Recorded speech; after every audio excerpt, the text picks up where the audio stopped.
I didn't have a vision. The only thing I knew is that I just wanted to play music.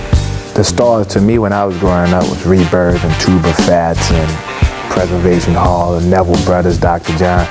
Everything for me was all New Orleans. I had no idea who these guys were that I'm playing with now. As I got a bit older and went to NOLA and started to hang out with different people, I started to know about the Foo Fighters and Nine Inch Nails and different people like that. And then I just started to study that type of music and play with those. And then Lenny Kravitz came along, and that was it for me.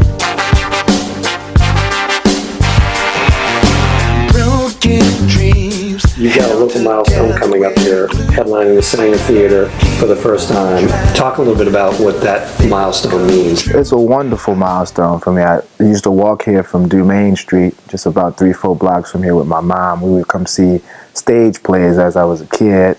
I remember before or after, she would take me to Popeyes, which was next door to his place, long time ago before the storm and different things. So for me to see my name up on a marquee and play here and it's right in my neighborhood is a big accomplishment for me. And I'm just excited to do it here. I've played places a little bit bigger than here on my own in different cities and sold them out multiple nights, but to be able to be here and reach this, it was one of my childhood goals. And after this, hopefully we'll hit the arena. Amen, amen. So the show you've put together, talk a little bit about some of the guests and why you've got some of these other folks on the bill with you for the Saenger show. You've got Mystical, obviously, from one. Go ahead. Yeah. Mystical, we've been working together for a few years now. He got a big song out with Mark Ronson. I helped put that together for him and played the horns on the track. Feel Right. I've been a big fan of his for a long time, and I just wanted to bring him in. I love his music, and he's from New Orleans also, uptown. And we got Alan Toussaint, who's, we know what he is to everyone here. And we're very blessed to have Mr. Toussaint around with us. And he's going to play with us, and Ivan Neville from the family, the Neville Brothers family. I just wanted to invite some of my favorite musicians from the city and just do a big throwdown. We don't know what's going to happen. We'll try to stick to the script, but I'm pretty sure we'll go some other places. So Kermit Ruffins, he'll be there. Have some of my family, the New Breed Brass Band, some of the young and upcoming brass band musicians in the city, and some other guests that's probably not on the bill to do the big jam session. Cool. You do the horns on the Ronson track? Yeah. Okay. I played the horns on Feel Right and some other things. Mark Ronson came to New Orleans, and we worked together before on another thing a few years ago, and I took him to Dookie Chase. We went talking. He was in town doing some things. They were trying to find like unknown singers and things in different cities. So they did a tour, just driving in the car, looking for people in churches or different places just for this record. And they didn't. Then I said, man, and I just started talking about Mystical for something. And then I hooked them up with KLC. They drove out to Baton Rouge, and they hooked up with him. And then here we have Mystical and Mark Ronson, and so it's a big thing. So Mystical owes you a percentage of his royalties then, I guess. So yeah, right. You were the agent on that particular deal. That's right. So for the Saenger show, do you do anything different than what you're going to do on the Acura stage the following weekend? Is this a different kind of show?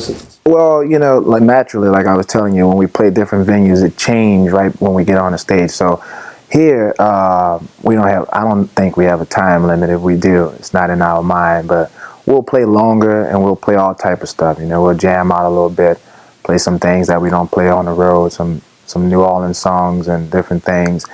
And on the Acura stage, we have a time limit, so we're trying to bang, bang, bang. We're just trying to have a compact show and get everything out there. So I'm pretty sure it's going to be much different.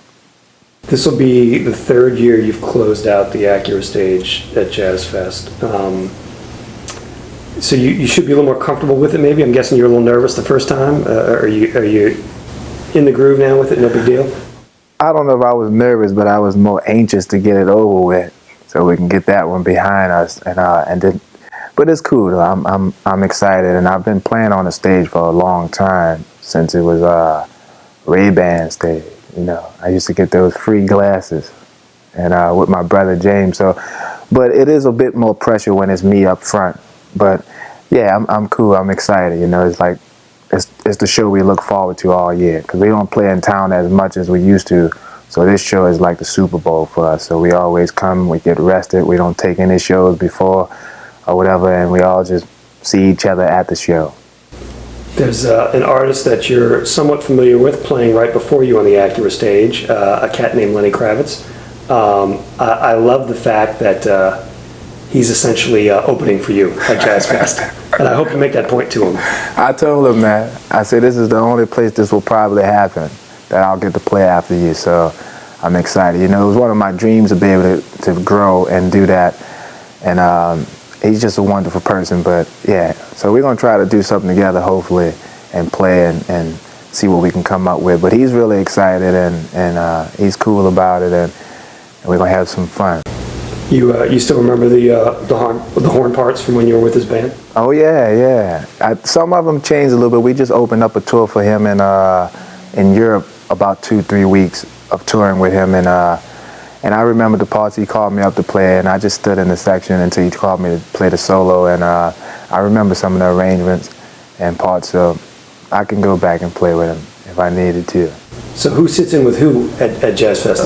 What's the procedure? How do you decide who goes up with who's during whose set? Anywhere we are, if we on a festival together anywhere in the world, he'll call me out to play, and he normally play last, so he'll probably miss my set until like the last song. But this time, I'll play after him, and he got to stay there to see me too. So he knows that, and so he'll probably come up. He actually brought it up when they announced that he was playing. He called me and said, we gotta do something together. So I'll probably play with him, and he'll probably play with me. If not, you'll see us on each other's set some type of way. This summer, you've got another milestone coming up. You'll be playing with your band, I believe, on the main stage at Essence. Looks like, huh? Oh yeah, that's right. So that's first time for that now. I mean, first time for that. It's gonna be a different thing for us. Should be fun. I don't know what it'll be like. Now I was a little nervous when they called me for that one, you know, but to play the main stage at Essence. But it's cool. You know, we'll be coming the night before. We'll be playing in the stadium in DC with Foo Fighters, and then we'll come here and play the New Orleans Superdome. It'll be 2 different crowds from the Foo Fighters the night before in a stadium in DC, and then New Orleans at the Superdome. 2 different type of energies, 2 different musical ears, but you know, I think we're blessed enough to have our music go across all the genres, so we'll be able to fit in somewhere. well, and you have a little experience on the main stage at Essence. You played with Prince last year. Oh yeah. Talk a little bit about that experience. Oh, that was wonderful playing with Prince. You know, I've been a big fan. My mom's a big fan. Everybody's a big fan of Prince, and just for me to be able to share the stage with him here in the city was a beautiful thing for me, and I was happy to be able to represent our city and get that together. But that was just wonderful. I remember I kept looking at him like, can I leave now? You know, I'm like, how much?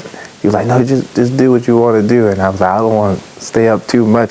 I don't know these horn parts. I guess but it was wonderful. You know, we've been working together for about 4 or 5 years now, recording and different little things. But it was just a blessing to be up there with a legend and on the biggest stage in the city with one of the biggest stars. And you wore a purple shirt that night, I think. I did, yeah. He wanted everybody to wear some type of purple. I was on it. Did you have to go out and get one, or did you have that one already in your closet? It was brand new. I bought it right before we went on tour, because we flew in from Canada, and I took off to do the Prince thing, and then we went back. But I remember buying the shirt just in case he called.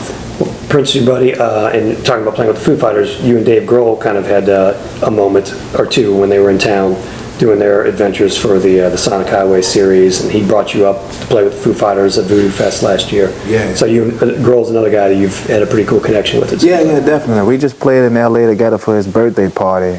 That was big time. Alice Cooper was there, Slash, a bunch of people, and I was very excited to be there. I knew when I came out that people was like, oh my God, we got a trombone, you know, all these guitars and different things, and it was fun. You know, he's a wonderful guy, great musician, and we got a nice little relationship going. Hopefully we can do some other things. You, the lone trombone in a room full of guitars, that is a lot of responsibility for you're representing for the instruments. I was representing for the instruments, and but I didn't have no volume pedal. I had to blow hard, you know. They were too loud, but I had to pump it up a little bit, but it was fun. I like that. The energy was unbelievable. And I'm just happy to be able to be placed in all those type of situations musically. get challenged. I mean, you're working with some of the biggest names out there, Yeah. and some of the coolest people, the most talented people. So Yeah, that's a reflection on you, on what you've achieved, and how much respect people have for you too, I think. So Yeah, it's wonderful. I'm ready, rock and roll. We got to do this show to sing a few more times, then hit the arena, and then get a big hit record, and then we can hit the Superdome. Then we'll do a big New Orleans throwdown, not just Treme. You see, my brother told me so. You'll be the greatest man alive when I'm gone. So there's music in my bones, in my heart, and in my soul.